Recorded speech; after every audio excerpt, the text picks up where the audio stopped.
Hi everyone, welcome to this latest video from the That's Tech Show channel.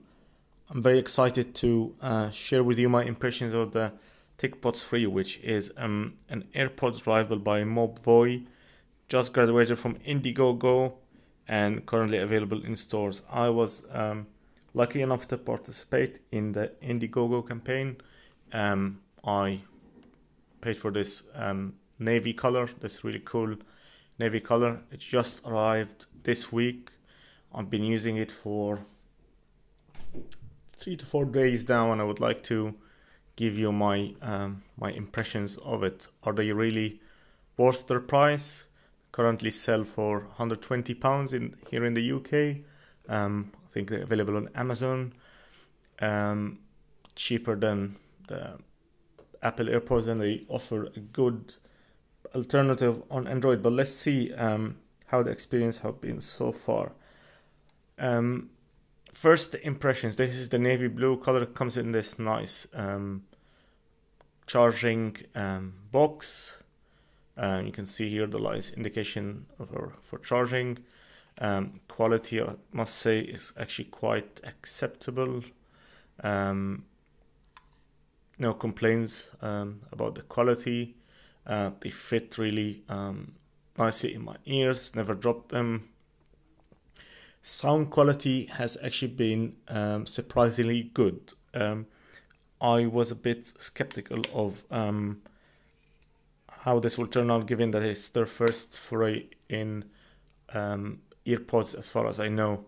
But actually I've been impressed by how rich is the sound. It's definitely not flat at all, and it's quite rich and punchy. My favorite feature is actually the in-ear detection. So there's a little sensor here that will detect if it leaves your ear, and then that will pause the music, which is really handy when trying to talk to your colleagues at work, or like being stopped in the street to give direction to someone, for example.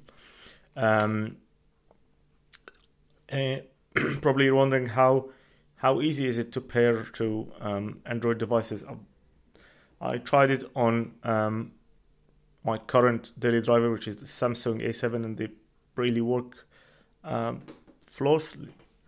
There is no need to download their app. I've been pairing it to my Android devices without downloading the app. I believe the app probably give you extra options, but I don't feel I've needed that, and it was straightforward. I paired it directly to my Android device, and they work as expected. I've noticed, however, that when using it with my Redmi Note 6, which is a Xiaomi device, that it needed to pair every time, which was not ideal, but nonetheless was still usable. But the experience was definitely better with the Samsung device. Must mention also a quick comparison to the Gear Icon X by Samsung, which is the earphones I had before these ones. And I definitely prefer the design of the TicPods because of this long part here. It makes it easier to fit it in ear and take it out, but also easier to control volume up and volume down, which is something that I never got right on the Gear Icon X due to their circular design. So this design is definitely better for gesture controls. That's it. This was a quick hands-on review. As mentioned, these are available now. Not sure what's the price in Europe, but in UK it's £120. They come in different colors. Believe black and white are other options that are available. And yeah, let me know what you think of this video. Please hit the like button, subscribe for to stay tuned to our next videos, and let me know in the comments what you think generally. Thank you very much. Speak to you later.